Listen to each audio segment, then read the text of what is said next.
Bismillahirrahmanirrahim. Now we are on the page 10. Its first paragraph: the challenge I faced in writing this book was to construct such a plan from clues scattered throughout the Stoics' writing.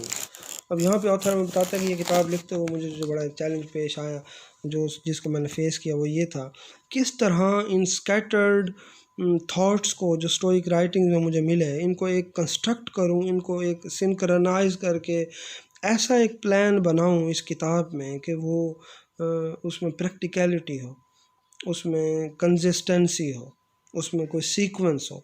वो कहते हैं ये बड़ा मुश्किल था।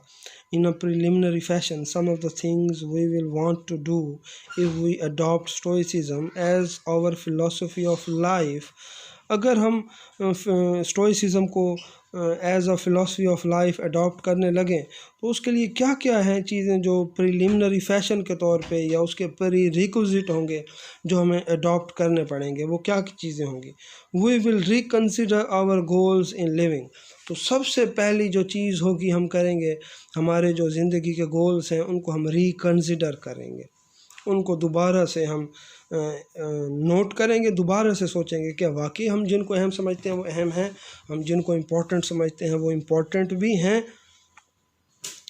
Stoic claim that many of the things we desire, stoics का ये claim करते हैं कि बहुत सारी चीज़ें जो हम डिज़ायर करते हैं, जिनको हम इम्पोर्टेंट समझते हैं, जिनकी हम कोशिश करते हैं, most notably fame and fortune are not worth pursuing. इस बुक से मुझे पहली दफ़ा पता चला कि जी क्या हम कोशिश करते हैं दौलत की, हम कोशिश करते हैं शोहरत की, और हम समझते हैं कि ये बहुत अहम है, ये बड़ी इम्पोर्टेंट हैं, बड़ी ज़रूरी हैं, इनका बड़ा फ़ायदा है, इनको खुश नसीब लोगों को ये नसीब होती हैं। तो वो कहते हैं ऐसा बिल्कुल नहीं है, these are not worth pursuing, ये वाकई ऐसा नहीं है। We will instead turn our attention to the pursuit of tranquility and what the Stoics called virtue. Tranquillity को स्टोइक्स विर्चू समझते थे। विर्चू का मतलब एक ऐसी नेकी, एक ऐसी खूबी, एक ऐसी अच्छाई जो बहुत ज़्यादा अहम है, बहुत ज़्यादा अच्छी है।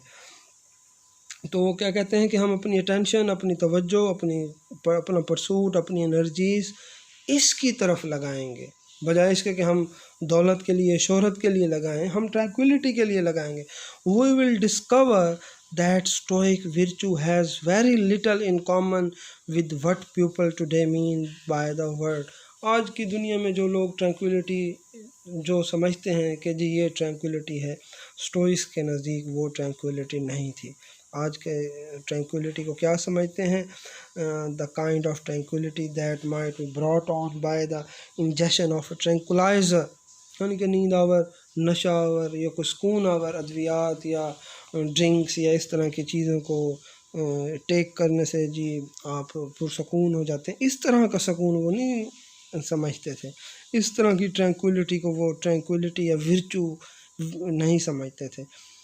वो कहते थे it is instead a state marked by the absence of negative emotions such as anger, grief, anxiety and fair.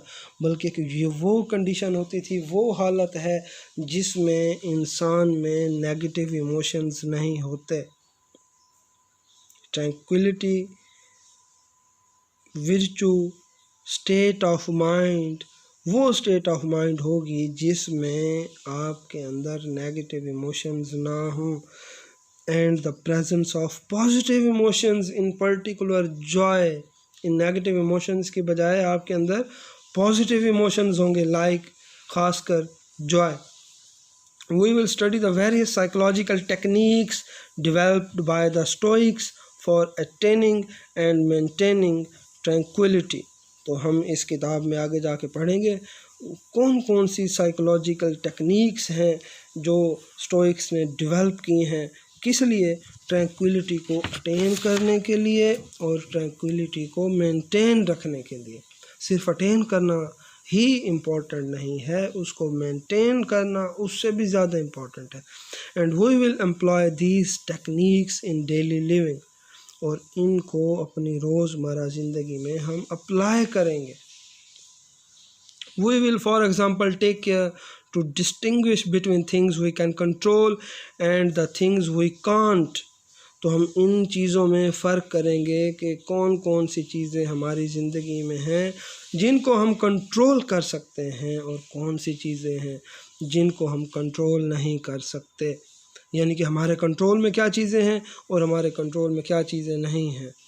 We can control the things we can and we cannot control the things we can't, so that we will no longer worry about the things we can't control and will instead focus on our attention on the things we can control. तो हम उन चीज़ों पे focus करेंगे जो हमारे बस में हैं, जिनको हम कंट्रोल कर सकते हैं, बजाय इसके कि उन चीज़ों पे हम परेशान हों, उन पे हम तवज्जो दें कि जो हमारे बस में नहीं है, जिनको हम कंट्रोल ही नहीं कर सकते। We will also recognize how easy it is for other people to disturb our tranquility. और ये भी हम रिकग्नाइज़ करेंगे कितना आसान है दूसरे लोगों के लिए हमारी ट्रैंक्विलिटी, हमारे पीस ऑफ माइंड को डिस्टर्ब करना। And we will therefore practice stoic strategies to prevent them from upsetting us. तो हम stoic strategies को practice करेंगे कि हम उन लोगों को बाज रख सकें, उनको रोक सकें, उनको कंट्रोल कर सकें कि वो हमें upset करें। Finally, we will become a more thoughtful observer of our own life. तो रिज़ल्ट के तौर पे हम एक ऐसे लोग बन के उभरेंगे, ऐसा बन के निकलेंगे जो अपनी ज़िंदगी के थॉटफुल ऑब्ज़र्वर होंगे। यहाँ पे मुझे वो सोक्रेटिस की कोटेशन याद आ रही है, an unexamined life is not worth pursuing. हाँ जी, पेज 11 इसका सेकंड पैराग्राफ, यहाँ पे हम थे। We will watch ourselves as we go about our daily business and will later reflect on what we saw, trying to identify the sources of distress in our life and thinking about how to avoid that distress. तो अपनी जो daily business या daily हमारी जो activities हैं, daily जो routine है, उसमें हम अपने आप को देखेंगे, उस पर रिफ़्लेक्ट करेंगे और उन चीज़ों को, उन सोर्सेज़ को, जो डिस्ट्रेस के सोर्सेज़ हैं, उनको आइडेंटिफाई करने की कोशिश करेंगे और सोचेंगे कि इनको कैसे अवॉइड किया जा सकता है, इनसे कैसे बचा जा सकता है। हम रोज़मर्रा की जो हमारी रूटीन है, हम जब अपने थॉटफुल ऑब्ज़र्वर बनेंगे अपनी लाइफ के, अपने रूटीन के, तो हम सोचेंगे कि हमें कहाँ से डिस्ट्रेस मिलता है, उसके सोर्सेज़ क्या हैं, उसको कैसे टैकल किया जा सकता है या उसकी रेमेडीज़ क्या हैं। Second paragraph, next paragraph, the enlightened hedonist grand goal in living is to maximise the pleasure he experiences in the course of a life time. यहाँ पे ऑथर हमें बता रहा है कि एनलाइटेंड हेडोनिस्ट की ज़िंदगी का ग्रैंड गोल ये होता है कि उसकी ज़िंदगी में जो प्लेयर्स हों वो मैक्सिमम हो, उनको मैक्सिमम प्लेयर्स को वो एक्सपीरियंस करे अपने एक course of a life time में। उसके लिए क्या करना होगा? रैंकिंग सोर्सेज ऑफ प्लेयर्स के, उन प्लेयर्स के जो सोर्सेज हैं उनको वो रैंक करेगा। उनको जो रैंक करेगा तो पता चलेगा जी कौन कौन से सोर्सेज ऐसे हैं जो रिलायबल हैं, जो परमानेंट हैं, जो अच्छे हैं, and investing any untoward side effects that they might have. तो उनको भी इन्वेस्टिगेट करेगा, उनको भी जानेगा कौन से ऐसे अनटूवर्ड साइड इफ़ेक्ट्स हैं जो उन प्लेयर्स के साथ जुड़ के आ जाते हैं। यानी कि हम कोई 50 अमाउंट ऑफ प्लेयर्स को गेन करें तो साथ 20-30 साइड इफ़ेक्ट्स आ जाते हैं उसके साथ। कौन से प्लेयर्स हैं जिनके साथ ज़्यादा साइड इफ़ेक्ट हैं, कौन से प्लेयर्स हैं जिनके साथ कम साइड इफ़ेक्ट्स हैं। तो यहाँ पे प्राइस ऑफ प्लेयर्स को हम इवेलुएट करेंगे। जैसे मार्केट में जाते हैं, हमारे पास ऑप्शंस होती हैं, स्टोर्स में ऑप्शंस होती हैं, खाने में ऑप्शंस होते हैं, ग्रॉसरी में ऑप्शंस हैं, ब्रांड्स की ऑप्शंस हैं। तो हम उनमें से 10-15 को छोड़ के एक ही लेके आते हैं। तो उसके लिए हम उनकी क्वालिटी देखते हैं, उनकी प्राइस देखते हैं, उनका ड्यूरेशन देखते हैं, उनकी यूटिलिटी देखते हैं, उनकी सूटेबिलिटी देखते हैं, अपने आप को देखते हैं कि हमें क्या रिक्वायर्ड है, हमारी स्किन को क्या रिक्वायर्ड है, हमारी बॉडी को क्या रिक्वायर्ड है। तो उस हिसाब से the enlightened hedonist will then devise strategies। तो यहाँ पे enlightened hedonist क्या करेगा, strategies को डिवाइस करेगा, इंट्रोड्यूस करे। डिवाइस का मतलब बनाना, अखज़ करना, कोशिश करेगा। किस लिए? For maximising the amount of pleasure he experiences, कि उसको जो प्लेयर्स मिले उनकी जो अमाउंट हो वो मैक्सिमम हो। अब इसके ऑपोजिट, इसके रिवर्स, इसके एंटायर लोग कौन से होंगे? एनलाइटेंड हेडोनिस्ट के अपोजिट होंगे अनएनलाइटेंड हेडोनिस्ट। ये वो लोग हैं in which a person thoughtlessly seeks short term gratification. कोई सोच समझ नहीं होगी, कोई रैशनल नहीं होगा, कोई लॉजिकल एनालिटिकल अप्रोच नहीं होगी, हर अट्रैक्टिव चीज़ की तरफ भाग रहे होंगे। ग्रेटिफिकेशन चाहिए, उसका ड्यूरेशन माइंड में नहीं रखेंगे, उसकी इंटेंसिटी क्वालिटी माइंड में रखेंगे। Is not I think a coherent philosophy of life. तो यहाँ पे विलियम बेरवन कहते हैं कि ऐसी कोई philosophy of life, coherent philosophy of life नहीं हो सकती।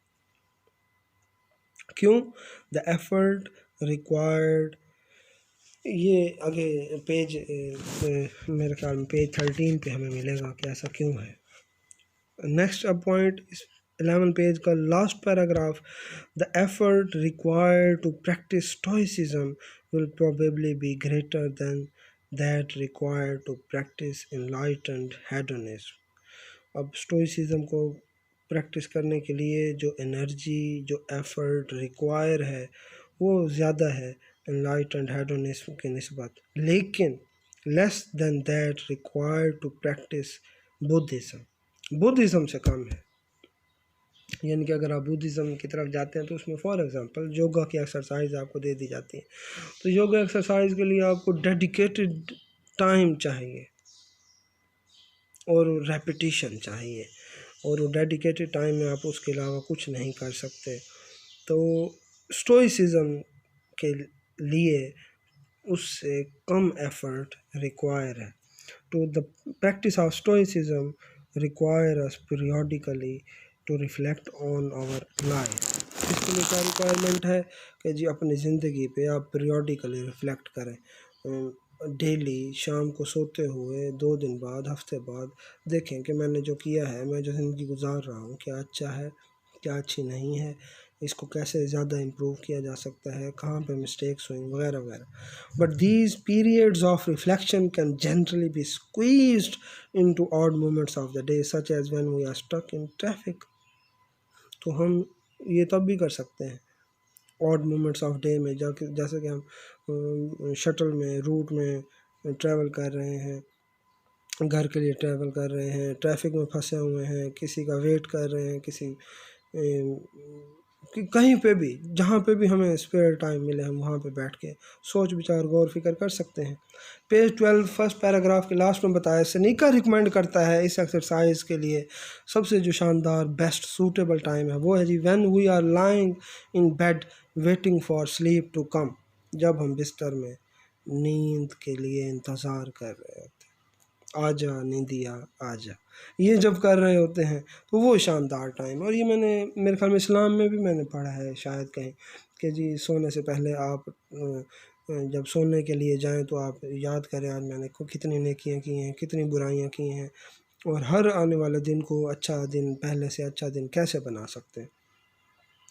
Not having a philosophy of life, और अगर ऐसा नहीं होगा, आपके पास कोई फिलॉसफी ऑफ लाइफ नहीं है, the danger that you will spend your days pursuing valueless things and will therefore waste your life.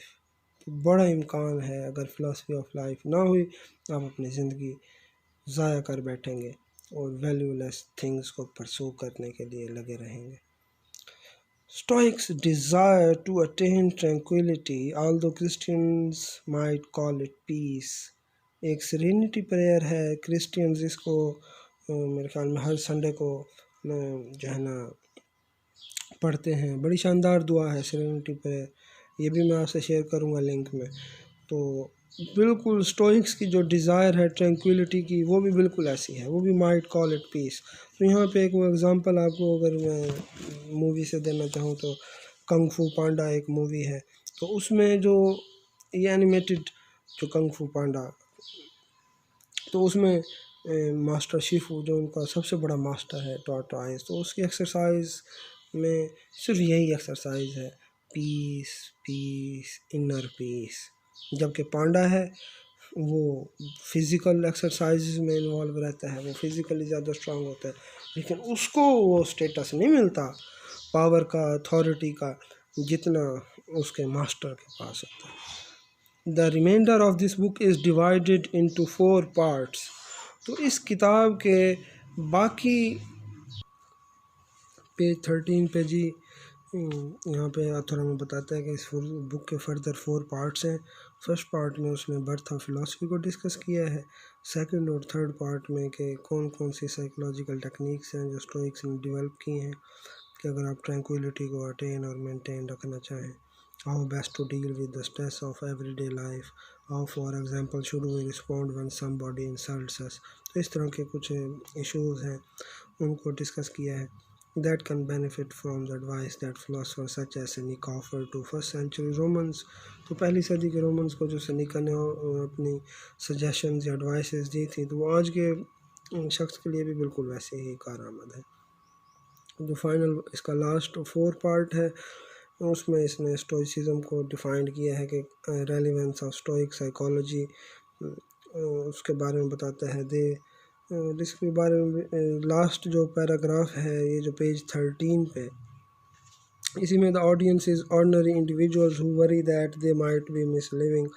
This includes those who have come to the realization that they lack a coherent philosophy of life and as a result are floundering in their daily activities. तो audience आम लोग होते थे in ancient school of thoughts में। उन आम लोगों को बताया जाता था कि आप अच्छी ज़िंदगी कैसे गुजार सकते हैं, अच्छी ज़िंदगी गुजारने के क्या असूल हैं, क्या तरीके हैं, वो बताया जाता था।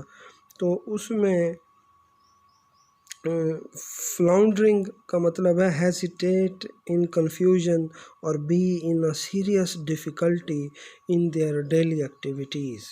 तो उनकी ज़िंदगी को अच्छा बनाया जाता था। असल इनकी जो फ़िलॉसफी है, जो basic philosophy in school of thoughts के पीछे जो मोटिव है वो ये है कि किस तरह किसी इंसान की ज़िंदगी को अच्छा बनाया जा सकता है। स्टोइक्स ने इंसानी दिमाग को, इंसानी नफ्सियात को समझा और इसलिए वो सेलिब्रेटेड एंशिएंट साइकोलॉजिस्ट्स बन के उभरे और उन्होंने साइकोलॉजिकल टेक्निक्स डिवाइस की इंट्रोड्यूस कराई। इस वजह से उनकी बहुत ज़्यादा वेटेज है और उन्हीं से ही साइकोलॉजी का तकरीबन स्टार्ट शुरू हो जाता है। What they work to accomplish, ये लाइन बड़ी इंपॉर्टेंट है और बड़ी इंटरेस्टिंग है। What they accomplish, what they work to accomplish one day only undoes what they accomplished the day before। कुछ लोग क्या करते हैं, वो काम करते हैं accomplish one day before, जो किया होता है उसको undo करने के लिए, उसको undoes करने के लिए। ये है फ़िलॉसफी ऑफ लाइफ ना होने का नुकसान। अगर आपके कोई फ़िलॉसफी ऑफ लाइफ नहीं होगी तो वो कंसिस्टेंट नहीं होगी, और कंसिस्टेंट ना होने की वजह से आप 4 साल जो करते हैं अगले 4 साल उसको अनडू करते हैं, फिर अगले 4 साल कुछ और करते हैं। तो ज़िंदगी कोई हज़ारों साल की नहीं है कि आप उस पर एक्सपीरियंस करें। पेज 14 लास्ट पैराग्राफ, इसके साथ ही हमारा ये बुक का जो है सिलेबस ख़त्म होगा। और ये इसमें जी I wrote this book with the following question in mind. Author ने कहा कि मैंने ये किताब लिखते हुए दिमाग में कुछ पॉइंट्स रखे, कुछ सवाल रखे। वो क्या थे? If the ancient stoics had taken it upon themselves to write a guidance for the 21st century individuals, a book that would tell us how to have a good life, what might that book have looked like. अगर ancient philosophers कोई ऐसी किताब लिखते आज के modern man को उसके issues को माइंड में रखते हुए कि वो किताब कैसी होनी चाहिए, उसमें क्या होना चाहिए, तो जिस तरह की वो किताब लिखते उस तरह का कोशिश किया है मैंने इस किताब को स्टाइल दूं, उस तरह से मैं इसको लिखूं ताकि उतनी ज़्यादा इफ़ेक्टिव हो और उतनी ज़्यादा यूज़फुल हो आज के इंसान के लिए। यहाँ तक आप लोगों का बहुत शुक्रिया। दोबारा मैं माज़रत चाहूँगा। थोड़ा सा मुझे लगा कि थोड़ा सा आवाज़ का या कोई बैकग्राउंड नॉइज़ आपको आए हों, ख़ासकर बर्ड्स के।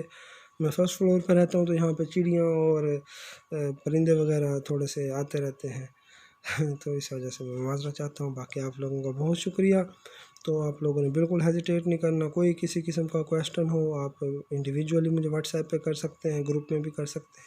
सो थैंक्स, अल्लाह हाफ़िज़।